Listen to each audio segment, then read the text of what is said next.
أعوذ بالله من الشيطان الرجيم بسم الله الرحمن الرحيم يا أيها الذين آمنوا كتب عليكم الصيام كما كتب على الذين من قبلكم لعلكم تتقون آمنت بالله صدق الله العظيم صلى الله على حبيبه محمد وآله وأصحابه وسلم۔ اللہ جل شانہ نے اپنے لارے کلام قرآن مجید برہان رشید سورۃ البقرہ دوسرے پارے کے اندر آیت نمبر 183 میں رمضان المبارک کے روزوں کی فرضیت کا ذکر فرمایا ہے۔ ارشاد باری تعالیٰ ہے کہ اے ایمان والو، تم پر روزے فرض کیے گئے جیسے تم سے پہلے لوگوں پر فرض کیے گئے تھے تاکہ تمہیں تقویٰ ملے۔ پیارے مسلمانوں، حضور خاتم النبیین صلی اللہ تعالی علیہ وسلم کے پیارے دیوانوں، روزہ اللہ تبارک و تعالیٰ کی ایک بہترین عبادت ہے، اور روزے کو اللہ تعالیٰ نے ہم مسلمانوں پر فرض کیا، اور اس کے جو مقاصد ہیں، اس کے جو فوائد ہیں، ان کو بھی اللہ سبحانہ و تعالیٰ نے اپنے پیارے پیارے کلام قرآن مجید برہان رشید کے اندر بیان فرمایا کہ روزے کی فرضیت کا مقصد کیا ہے کہ لعلکم تتقون، تمہیں تقویٰ ملے، تمہیں پرہیزگاری ملے۔ پیارے مسلمانوں، روزے کا جو حقیقی مقصد ہے، جو اصل مقصد ہے، وہ تو قرآن مجید کی اس آیت مبارکہ سے یہی پتہ چلتا ہے، یہی معلوم ہوتا ہے کہ ہمیں اللہ تبارک و تعالیٰ کی بارگاہ سے تقویٰ نصیب ہو۔ تقویٰ کیا ہے؟ تقویٰ پیارے مسلمانوں ایک محتاط زندگی گزارنا، اسے تقویٰ کہتے ہیں۔ یعنی اللہ تبارک و تعالیٰ نے ہمیں جو احکامات عطا فرمائے ہیں، ان احکامات کی روشنی میں، ان احکامات کے مطابق اپنی زندگی کو گزارنا، یہ تقویٰ ہے۔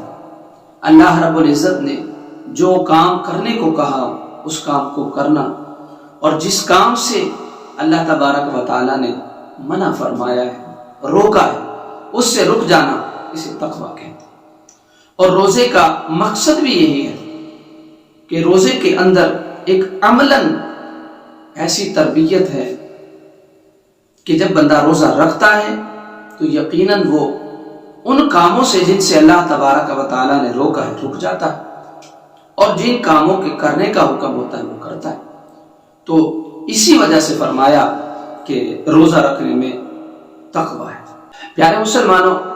روزہ اللہ تبارک و تعالیٰ کی وہ عبادت ہے کہ جس کی وجہ سے بندے کو تقویٰ ملتا ہے، اللہ تعالیٰ کا قرب نصیب ہوتا ہے، اللہ تعالیٰ کی ذات کے ساتھ تعلق استوار ہوتا ہے، تعلق مضبوط ہوتا ہے۔ جہاں یہ حقیقی مقاصد ہیں، وہیں پر پیارے مسلمانوں اگر ہم غور کریں تو روزے کے اس مقصد کے علاوہ بھی اور بہت سے مقاصد ہیں کہ جہاں روزہ رکھنے سے اللہ کا قرب نصیب ہوتا ہے، اللہ تعالیٰ کی ذات کے ساتھ تعلق مضبوط ہوتا ہے، بندے کو تقویٰ نصیب ہوتا ہے، وہیں پر پیارے مسلمانوں روزہ رکھنے سے ایک فائدہ، بے شمار ہے ویسے تو، لیکن ایک فائدہ یہ بھی کہ روزہ رکھنے کی وجہ سے بندے کو صحت ملتی ہے۔ حضرت ابو ہریرہ رضی اللہ تعالیٰ عنہ روایت فرماتے ہیں کہ حضور علیہ الصلوۃ والسلام نے ارشاد فرمایا، صوموا تصحوا، کہ تم روزہ رکھو اور صحت پاؤ، روزہ رکھو اور تندرست ہو جاؤ۔ حضور علیہ الصلوۃ والسلام کے اس پیارے فرمان سے پتہ کیا چلتا ہے کہ روزے کے اندر صحت کا راز ہے، بندے کو صحت ملتی ہے، تندرست ہو جاتا ہے بندہ۔ اور یہ یقینی بات ہے کہ جب ایک شخص ایک پورا مہینہ اللہ تبارک و تعالیٰ کی رضا کے لیے دن بھر کھانے پینے سے باز رہتا ہے، اپنے آپ پر قابو پائے رکھتا ہے، تو یقیناً اس کے معدے کے اندر، اس کے جسم کے اندر جو فاضل مادے جمع ہو جاتے ہیں، پورے 11 مہینے کھانے پینے کی وجہ سے اور اس کی صحت کمزور ہو جاتی ہے، اس کی صحت خراب رہتی ہے، تو جب وہ روزہ رکھتا ہے تو پھر اللہ سبحانہ و تعالی اس روزے کی برکت سے اسے جسمانی صحت بھی عطا فرماتے۔ اس بات کو سمجھنے کے لیے پیارے مسلمانوں ذرا غور کیجیے۔ طبرانی کے اندر اس بات کو نقل کیا ہے کہ امام زین العابدین رضی اللہ تعالی عنہ کے پاس ایک بہت بڑا حکیم جو کہ نصرانی تھا، بڑا ماہر تھا، حکمت جاننے والا تھا، طب کے اندر بہت مشہور تھا، بڑا نام تھا اس کا۔ امام زین العابدین رضی اللہ تعالیٰ عنہ کے پاس آیا اور آ کر کہنے لگا کہ اے امام زین العابدین رضی اللہ تعالیٰ عنہ، اللہ تبارک و تعالیٰ نے جو تمہیں قرآن عطا فرمایا ہے، جو اپنے حبیب پر قرآن مجید کو نازل فرمایا ہے، اس قرآن کے اندر سارے علوم نہیں ہیں۔ وہ کہنے لگا کہ علم دو طرح کے ہوتے ہیں، ایک ہے علم الادیان اور ایک ہوتا ہے علم الابدان۔ ایک دین کا علم ہوتا ہے اور ایک بدن کا علم ہوتا ہے۔ کہ دین کے بارے میں تو تمہارے قرآن کے اندر بہت ساری باتیں ہیں کہ دین کے متعلق سارے احکامات، سارے معاملات اللہ تعالیٰ نے ذکر فرمائے، لیکن طب کے بارے میں جو کہ بدن کا علم ہے، جو صحت کا علم ہے، یہ تمہارے قرآن کے اندر نہیں ہے۔ اسی وجہ سے ہم تمہارے قرآن کو اتنی اہمیت نہیں دیتے کہ جتنی اہمیت تم دیتے۔ تمہارا قرآن اتنا عام نہیں ہے کہ جتنا کہ تم سمجھتے۔ حضرت امام زین العابدین رضی اللہ تعالیٰ عنہ حضور کی پیاری پیاری آل سے تعلق رکھنے والے تھے، علم بہت زیادہ اللہ نے آپ کو عطا فرمایا تھا۔ تو آپ نے نصرانی حکیم کو جو بڑا ماہر تھا اسے سمجھانے کے لیے بلایا، اسے کہا کہ میں تجھے سمجھاتا ہوں کہ تو میرے نانا پر نازل ہونے والے قرآن کے بارے میں یہ بات کہتا ہے کہ اس میں طب کا کوئی علم نہیں۔ پورا قرآن تو پورا رہا، ایک پورا سپارہ تو پورا، ایک پورا رکوع تو پورا رکوع ہے۔ میں تجھے قرآن مجید برہان رشید کی ایک آیت کریمہ کا ایک تھوڑا سا حصہ بتلاتا ہوں، اس کے اندر اللہ تعالیٰ نے سارے طب کو بیان فرما دیا۔ حضرت امام زین العابدین رضی اللہ تعالیٰ عنہ نے سورۃ الاعراف کی آیت کو تلاوت کیا۔ اللہ تبارک و تعالیٰ ارشاد فرماتا ہے کلوا واشربوا ولا تسرفوا انہ لا يحب المسرفین، کہ کھاؤ اور پیو اور اسراف نہ کرو، اور اللہ تعالیٰ اسراف کرنے والوں کو محبوب نہیں رکھتا۔ حضرت امام زین العابدین رضی اللہ تعالیٰ عنہ نے قرآن مقدس کی اس آیت کو بیان فرمایا کہ دیکھیے کہ قرآن پاک کی اس آیت کے اس تھوڑے سے حصے کے اندر ہی اللہ تبارک و تعالیٰ نے پورے طب کو بیان فرما دیا کہ تم کھاؤ اور پیو اور اسراف نہ کرو۔ اسراف سے مطلب کیا کہ جتنی کھانے کی حاجت ہو، جتنے کھانے سے حاجت پوری ہو جائے، توانائی مل جائے، قوت مل جائے، اتنا کھاؤ، اور جتنے پینے سے گزارا ہو جائے اتنا پیو، اور اس سے زیادہ مت بڑھو، اس سے زیادہ نہ کھاؤ اور نہ پیو۔ پیارے مسلمانوں، غور کیا جائے کہ تمام بیماریوں کا جو مرکز ہے، جہاں سے بیماریاں پھیلتی ہیں، وہ یہ معدہ ہے۔ تو اللہ تبارک و تعالیٰ نے قرآن پاک کی اس آیت کے اندر، ان کلمات کے اندر ارشاد فرمایا کہ تم کھاؤ اور پیو اور حد سے نہ بڑھو، یعنی ضرورتاً کھاؤ، ضرورتاً پیو۔ یہ تمہارا ضرورتاً کھانا، ضرورتاً پینا تمہارے جسم کی صحت کا راز ہے۔ حضور خاتم النبیین صلی اللہ تعالیٰ علیہ وسلم کے پیارے دیوانوں، جب حضرت امام زین العابدین رضی اللہ تعالیٰ عنہ نے اس انداز میں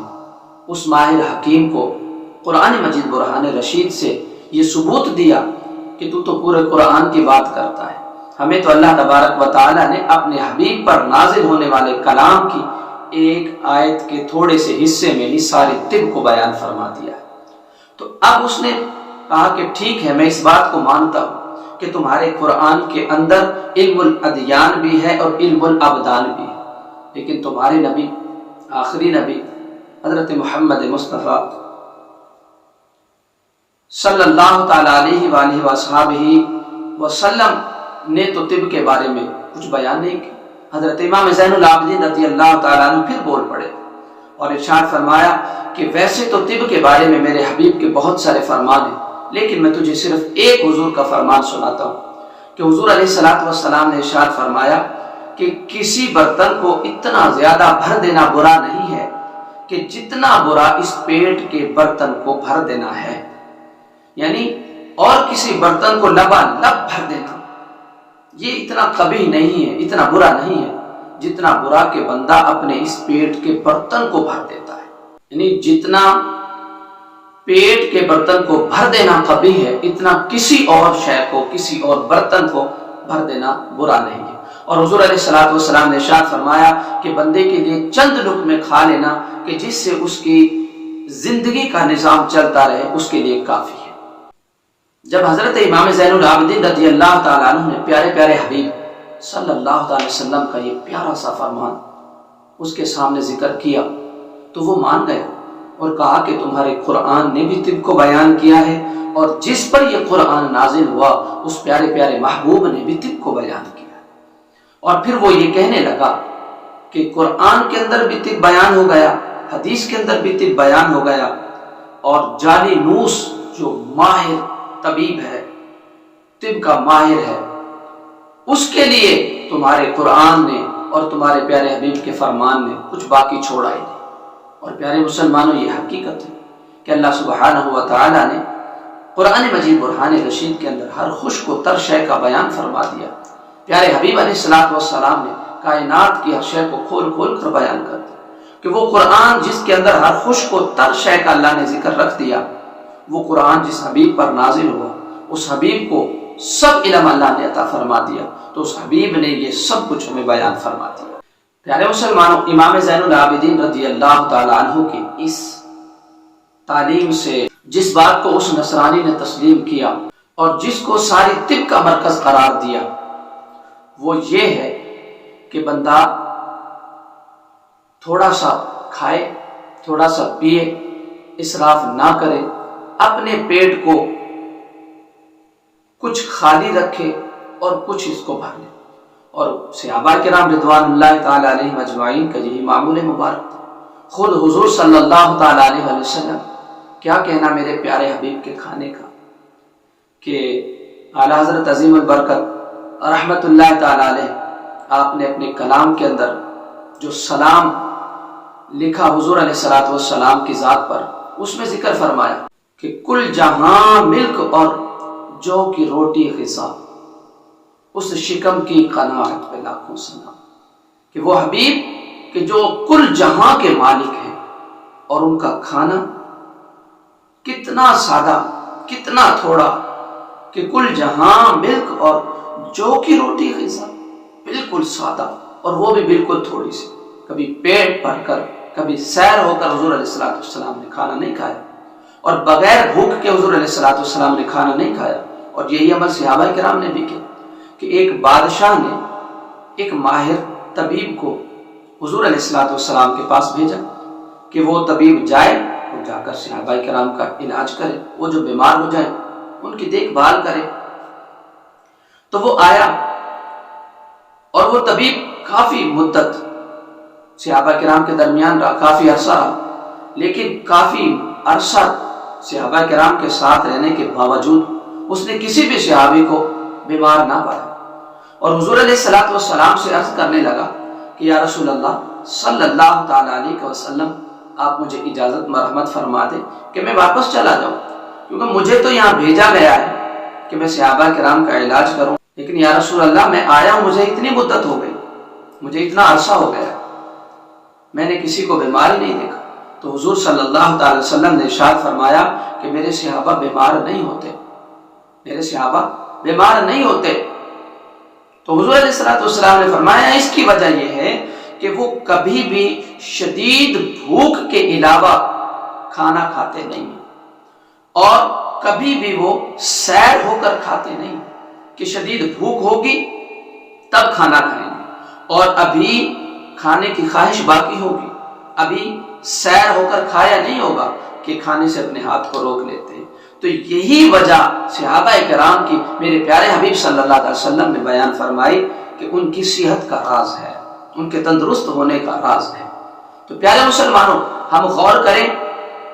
کہ دین اسلام کے اندر اس چیز کا ایک سالانہ کورس ہوتا ہے جو کہ روزے کی شکل میں ہوتا ہے، کہ سالانہ ایک سال کے اندر ایک مہینے کے لیے اللہ تبارک و تعالیٰ کی طرف سے حکم ہوتا ہے کہ تم اپنے پیٹ کو خالی رکھو، کچھ بھوک برداشت کرو، اس سے تمہیں صحت ملے گی، اس سے تمہیں قوت ملے گی۔ تو پیارے مسلمانوں، جہاں روزہ رکھنے سے تعلق باللہ قائم ہوتا ہے، اللہ تعالیٰ کے ساتھ تعلق مضبوط ہوتا ہے، بندے کو تقویٰ ملتا ہے، گناہوں سے رکتا ہے، برائیوں سے رکتا ہے، وہیں پر روزہ رکھنے سے بندے کو صحت بھی ملتی ہے، اس کی بیماریاں دور ہوتی ہیں، فاضل مادے جو جسم کے اندر جمع ہو جاتے ہیں اس ایک مہینے کے کورس کی وجہ سے، اس کو اچھے طریقے سے اپنا لینے کی وجہ سے اس کی بیماریاں دور ہو جاتی ہیں۔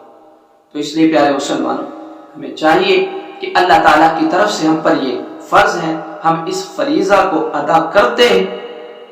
ہوئے اللہ تعالیٰ کی بارگاہ سے برکتیں پائیں، رحمتیں پائیں، اپنی بخشش پائیں اور